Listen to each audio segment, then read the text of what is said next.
여러분 반갑습니다. 육군교육사령부 자원사 주지소임을 보고 있는 현호 고현등 법사입니다. 이렇게 영상으로 아마 여러분을 뵐 수 있게 돼서 대단히 반갑게 생각하고 오늘 여러분들과 함께 계율에 대한 얘기를 함께 나누고자 합니다. 중생이 중생일 수밖에 없는 이유는 탐진치 삼독이라고 하죠. 탐냄과 성냄과 어리석음에 이런 세 가지에 중독되어 있기 때문에 그렇습니다. 근데 이 중독되어 있는 것을 우리가 벗어나려면 해독제를 먹어야 되잖아요.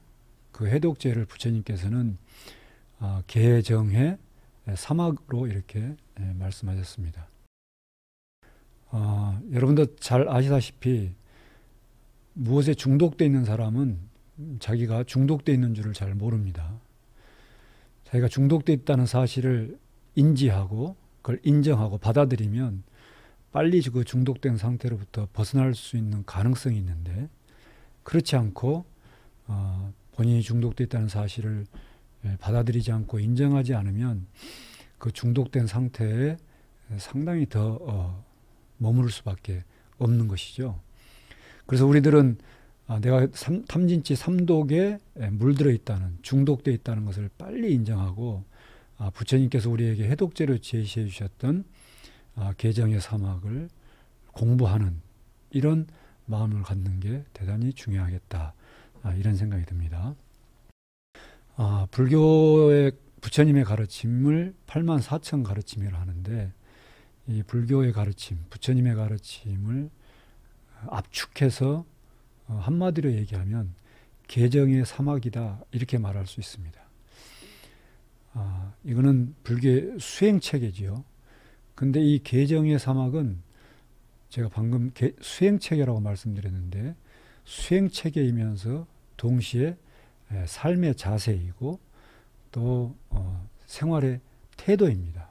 그래서 이 계정의 사막은 가장 밑바닥에서 우리들이 기본 마음가짐과 그리고 삶을 대하는, 또 내 자신이 어떻게 인생을 살아가야 되는가 하는 것에 대한 전 과정을 제시해주고 있는 그런 해법이요 해독제이다, 이렇게 보시면 되겠습니다. 저는 오늘 여러분들에게 계율에 대한 낱낱의 것에 대해서 설명드리기보다 계율이 어떤 의미를 가지고 있고 어떤 성격을 가지고 있는지에 대해서 좀 설명을 드리려고 해요. 그래서 계의 성격과 의미를 설명드리기 위해서 제가 비유를 하나 들어보려고 하는데, 우리가 군에서 어떤 목표나 목적을 달성하기 위해서는 작전을 펼치잖아요. 특히 어떤 그 공격 목표를 성취하기 위해서는 공격 작전을 펼치는데, 그 공격 작전을 펼치는데 기본적으로 세 가지가 있습니다. 첫 번째는 여건 조성 작전이라고 하고, 두 번째는 결정적 작전이라고 하고, 세 번째가 전투력 지속 작전입니다. 이 명칭에서도 알 수 있듯이 우리가 이 공격 작전을 펼치는데 핵심이 되는 작전은 뭐냐? 그거는 결정적 작전입니다. 이 결정적 작전을 함으로 말미암아서 우리가 이루고자 하는 것을 성취할 수 있는 거죠. 그런데 말입니다, 결정적 작전의 승패를 가늠하는 그 결정적 요인은 뭐냐? 그거는 여건 조성 작전입니다. 그래서 여러분, 이 여건 조성 작전이 잘 돼야 결정적 작전에서 승리하고 차후의 작전도 또 담보할 수 있는 거죠.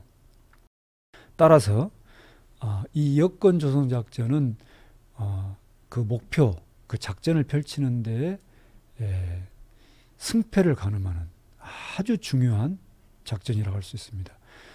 그냥 처음에 결정적 작전을 펼치기 위한 준비 단계 정도의 그런 아주 손쉬운 이런 그냥 이렇게 쉽게 지나갈 수 있는 그런 작전이 아니고, 이 여건 조성 작전이야말로 결정적 작전을 승리를 담보할 수 있는 매우 중요한 작전이다.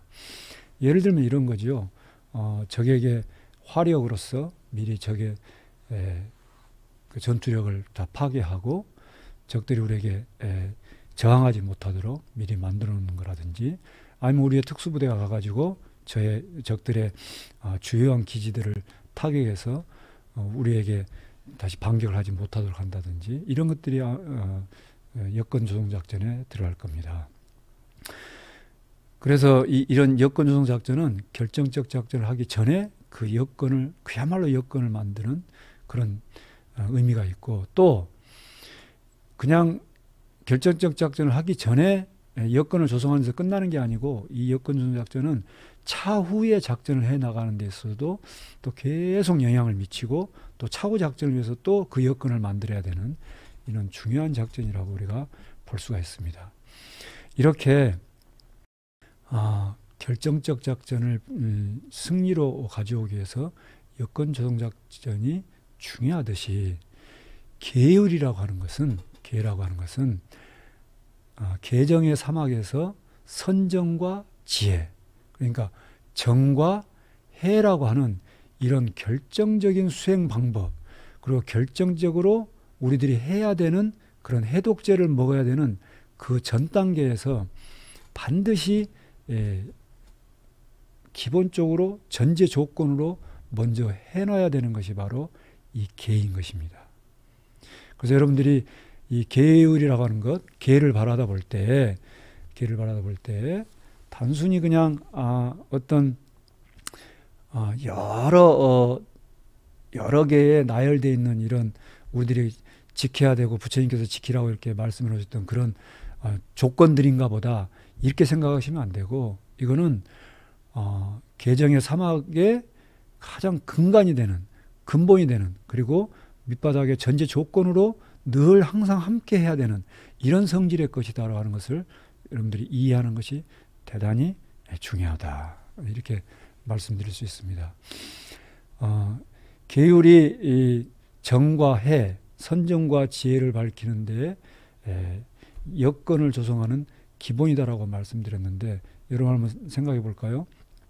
우리들이 수계식 할 때 기본적으로 받는 5개가 있죠. 첫 번째가 살생하지 말고 생명을 살려줘라. 두 번째가 도둑질하지 말고 남들에게 베풀어라. 세 번째가 삿된 음행을 하지 말고 자기의 분수에 맞고 청정한 삶을 살아라. 네 번째가 거짓말하지 말고 신뢰를 지켜라.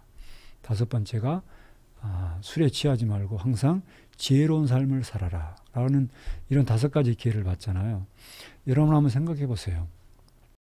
우리가 사람을 해쳤다고 봐요. 누구를 살생을 했다고 해봅시다. 그 살생을 한 사람이 선정에 들 수 있겠습니까? 그 살생한 사람이 지혜를 밝힐 수 있겠습니까? 불가능한 거죠. 마찬가지 두 번째, 도둑질하지 말고 남한테 베풀어라고 얘기했는데, 만약에 남의 물건을 훔치고 도둑질한 사람이 있다면, 그 사람이 남의 물건을 훔치고 난 다음에 이렇게 앉아서 참선을 한다 하면 참선이 제대로 될까요? 그건 어불성설입니다. 절대로 불가능한 일이죠. 이렇듯 계율이라고 하는 것은, 계율은 정과 해를 이루는데 가장 먼저 우리가 성취해야만 되는, 그러니까 여건 조성 작전에서의 가장 여건을 잘 만들어 놓아야만 되는 그런 성격의 것이 바로 계율이다. 여러분들이 이렇게 이해하시면 되겠습니다. 제가 방금 계정의 사막만 말씀드렸는데, 우리가 일상생활을 하는데도 마찬가지입니다. 우리가 일상사에서 사회생활을 하면서, 우리가 사회생활을 하면서 자기의 그 삶의 의미도 찾고, 또 나의 그 자아로서 자아성취를 하는 데 있어서도 또 우리가 직업을 가짐으로써 자아성취도 하지 않습니까? 그런데 살생을 한다거나 거짓말을 한다거나 도둑질을 한다거나 이런 사람이 어떻게 자기가 사회생활을 하는 속에서 자아성취를 할 수 있고 사회생활을 할 수 있고 다른 사람들과 관계를 원만하게 맺을 수 있겠습니까? 안 되는 것이죠. 사회생활이 됐건 또 세간 그러니까 세간에서의 삶이 됐건 출세간에서의 삶이 됐건 둘 다 똑같이 계율을 지니는 것은 이거는 우리들의 세간적으로 자아 성취를 이루고 또 출세간적으로 깨달음을 이루는 이런 전 과정에 있어서 반드시 먼저 이루어야 되고 성취해야 되는 것이다 라고 하는 것을 우리들이 이해했으면 좋겠습니다. 여러분, 이제 설날도 지나고 얼마 되지 않은 이제 그야말로 새해인데 올해는 우리들이 계율을 잘 지켜서 여건 조성작전을 잘 펼쳐서 우리의 삶이, 우리 각자 여러분들의 삶이 세간에서건 또 출세간에서건 또 회사에서건 아니면 불자로서 수행의 장면에서건 어느 곳에서든지 간에 그런 여건 조성작전이 잘 이루어지는 그 바탕 위에서 여러분들이 성취하고자 하는 것, 이루고자 하는 것, 이런 것들을 잘 성취할 수 있는 그런 한 해가 되기를 바라겠습니다. 여러분, 지금까지 저와 함께 해주셔서 감사합니다. 여러분의 일상이 늘 평안하고 안온하길 축원드립니다.